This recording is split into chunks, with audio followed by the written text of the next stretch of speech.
Realinhamento para a guerra. Quero tratar neste vídeo o que o realinhamento do secretário de guerra dos Estados Unidos tem a ver com a igreja cristã. O secretário de guerra dos Estados Unidos, Pete Hegseth, anunciou transformação brutal em reunião inédita com alto escalão em uma base do Corpo de Fuzileiros Navais em Quantico, Virgínia. Centenas dos mais altos generais e almirantes dos Estados Unidos foram convocados dos seus postos ao redor do mundo para participar presencialmente de um movimento altamente incomum e sem precedentes.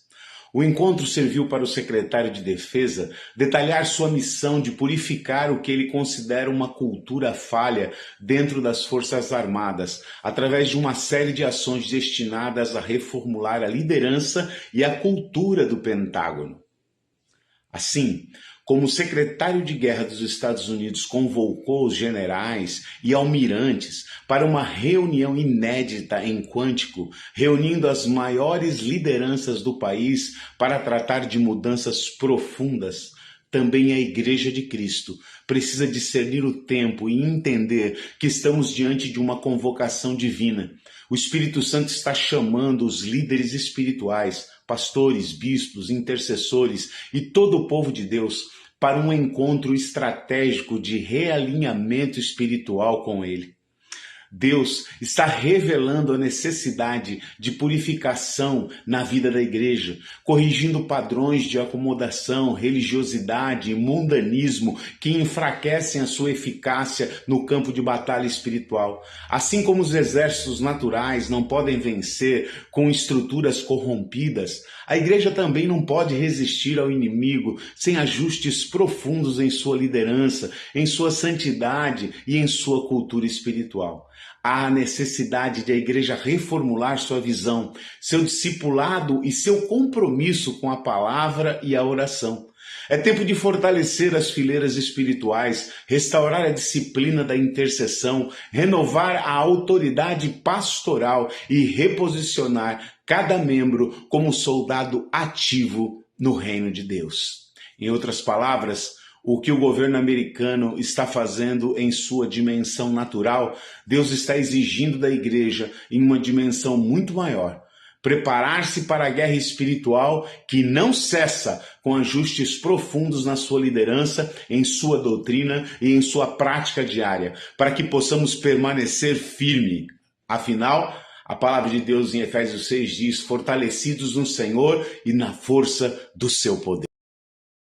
Continuando nossa série Preparados para a Guerra Espiritual, onde convocamos a Igreja de Jesus Cristo para um realinhamento espiritual, nos próximos 3 vídeos usaremos uma frase usada pelo secretário de guerra dos Estados Unidos, que foi a seguinte: Si vis pacem para bellum. Se queres a paz, prepara-te para a guerra.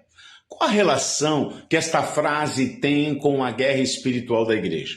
Vamos ver o significado desta frase cronologicamente, ou seja, desde o tempo de Roma até nos dias de hoje, trazendo aplicações bíblicas, práticas e mensuráveis. Começaremos neste vídeo e continuaremos nos próximos vídeos. Então vamos começar com a Roma Antiga. A paz era garantida pela força. Roma mantinha exércitos prontos para evitar invasões. Foi Públio Cyrus, moralista romano, e outros pensadores que defendiam esta ideia. Paz só é garantida quando um povo demonstra força. Parte espiritual, o que isso tem a ver conosco? O cristão também precisa estar sempre armado espiritualmente, segundo Efésios 6, de 10 a 18, que fala sobre a armadura de Deus. Prática: definir horários fixos de oração, 15 minutos pela manhã e 15 minutos à noite, mantendo a prontidão. Avalie semanalmente se manteve pelo menos 5 dias de disciplina em oração. Lembrando que a paz espiritual só é mantida quando estamos fortes na fé e vigilantes, pois o inimigo anda em derredor, como diz 1 Pedro 5,8. Depois vamos para a Idade Média, a época das fortalezas e cruzadas. Castelos e muralhas eram símbolos de defesa. Cavaleiros e reinos europeus usavam o princípio "se queres a paz, prepara-te para a guerra" como justificação para manter exércitos e fortalezas. Cruzadas e guerras feudais também reforçavam a noção de que paz vinha da superioridade bélica, espiritual, trazendo para nós. O cristão edifica sua fortaleza espiritual na oração, jejum e palavra. Sua prática: ler um capítulo da Bíblia por dia e anotar uma lição prática. No fim do mês, ter 30 anotações de aprendizados bíblicos aplicados. Assim como fortalezas defendiam cidades, a vida de santidade protege contra as setas inflamadas do maligno. Se você tem interesse em receber o plano semanal de guerra gratuitamente, deixe seu comentário e e-mail. E até o próximo vídeo, onde continuaremos a avaliar cronologicamente a frase "si vis pacem para bellum", se queres a paz, prepara-te para a guerra. Vamos agora para o período do Renascimento e Era Moderna. O poder estava centralizado e Hobbes e Maquiavel defendiam o poder firme e centralizado.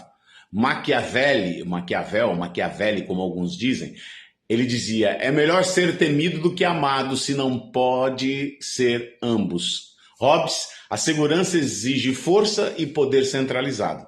Estados modernos começam a criar exércitos nacionais permanentes, que tem a ver conosco, né? A parte espiritual. O poder do cristão não vem de si mesmo, mas de autoridade centralizada em Cristo, Colossenses 2,15. Ele despojou os principados e potestades. Sempre que enfrentar uma tentação, declarar verbalmente um versículo em nome de Jesus. Foi o que Jesus fez no monte. Manter um diário espiritual registrando quantas vezes fez isso na semana e se houve essas tentativas. A paz interior e a vitória espiritual dependem da submissão ao governo de Cristo. Quarto período, século XIX, a doutrina militar e preparação permanente. Clausewitz, general, defendeu o preparo constante para a guerra. O princípio "se queres a paz, prepara-te para a guerra" reaparece forte com Clausewitz, von Clausewitz, general prussiano e teórico militar. Ele era da Prússia e Alemanha. Eles adotam a filosofia como base de sua doutrina militar. Nesse período também influenciou a corrida armamentista na Europa. Parte espiritual. A Bíblia diz: orai sem cessar, 1 Tessalonicenses 5,17.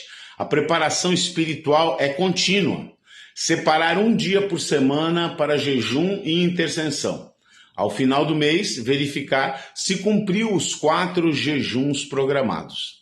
Não podemos esperar o ataque para começar a orar. Precisamos estar em guerra preventiva contra o inimigo. Lembrando, se você tem interesse em receber o plano semanal de guerra gratuitamente, deixe seu comentário e e-mail e até o próximo vídeo, onde continuaremos a avaliar cronologicamente a frase "si vis pacem para bellum", se queres a paz, prepara-te para a guerra. Vamos para o século XXI. Se queres a paz, prepara-te para a guerra. Hoje é usado também em empresas e vida pessoal, como símbolo de resiliência. O princípio continua presente em estratégias militares modernas. É usado como justificativa para investimentos em defesa, OTAN, Forças Armadas e políticas de dissuasão. Também aparece em discursos políticos, empresariais e até pessoais, como metáfora de resiliência e preparação. Prática disso: participar semanalmente de uma célula ou um grupo pequeno e de um culto principal. Checar no fim de 3 meses se compareceu a pelo menos 80% das reuniões. A guerra espiritual é constante no século XXI. O cristão preparado espiritualmente é resiliente, vence tentações e permanece firme, alcançando paz verdadeira. Filipenses 4:7. Lembrando, se você quer o estudo, o resumo do estudo, mande o seu e-mail, faça o seu comentário. E não esqueça de fazer aí a sua inscrição no canal, dar o seu like, né? E compartilhar o conteúdo. Voltamos para finalizar essa série. Então vamos à conclusão da análise cronológica que fizemos da frase do secretário de guerra dos Estados Unidos: se queres a paz, prepara-te para a guerra, aplicando a guerra espiritual. Em resumo, desde Roma até hoje, a frase é reinterpretada como um princípio de dissuasão. Estar forte e preparado evita que o inimigo queira atacar. A verdadeira paz espiritual não é ausência de luta, mas fruto de estar preparado para a batalha contra o mal. Um resumo prático para você: ore diariamente em horários definidos. Leia e anote a Bíblia todos os dias. Declare versículos em nome de Jesus contra tentações. Jejue semanalmente. Memorize um versículo por semana. Participe fielmente da comunhão da igreja, seja ela onde se reunir. A frase "sive vis pacem para bellum", em linguagem cristã, significa: quer paz com Deus? Arme-se contra o diabo. Quer vida abundante? Lute contra o pecado. Quer vitória espiritual? Esteja sempre pronto para a guerra invisível. Essa frase, se queres a paz, prepara-te para a guerra, reinterpretada espiritualmente, é resumida em Efésios 6,13. Tomai toda a armadura de Deus, para que possais resistir no dia mau, e havendo feito tudo, ficar firmes. Relembrando que, se você tem interesse em receber o plano semanal de guerra, deixe seu comentário e e-mail e lhe enviaremos gratuitamente, ok? Inscreva-se no canal, dê o seu like, compartilhe o conteúdo para a guerra. Vamos agora para o século XX e XXI. No século XX, dissuasão e guerra fria é o tom da história. Potências evitavam guerra porque estavam igualmente armadas. A frase "se queres a paz, prepara-te para a guerra", ela se popularizou mundialmente durante as duas guerras mundiais, para ser um lema em forças armadas e discursos políticos. Surge a ideia de dissuasão nuclear na Guerra Fria. Se cada potência estivesse preparada para a guerra nuclear, isso evitaria que a guerra acontecesse. Espiritualmente falando, quando o cristão está cheio do Espírito Santo, o inimigo pensa duas vezes antes de tocar. Tiago 4,7. Resistir ao diabo e ele fugirá de vós. Memorizar um versículo por semana e usá-lo em oração de autoridade, como Jesus fez no deserto. Ao final de 3 meses, ter 12 versículos memorizados e recitados sem olhar. A vida consagrada e cheia de poder é a maior forma de dissuasão espiritual contra demônios.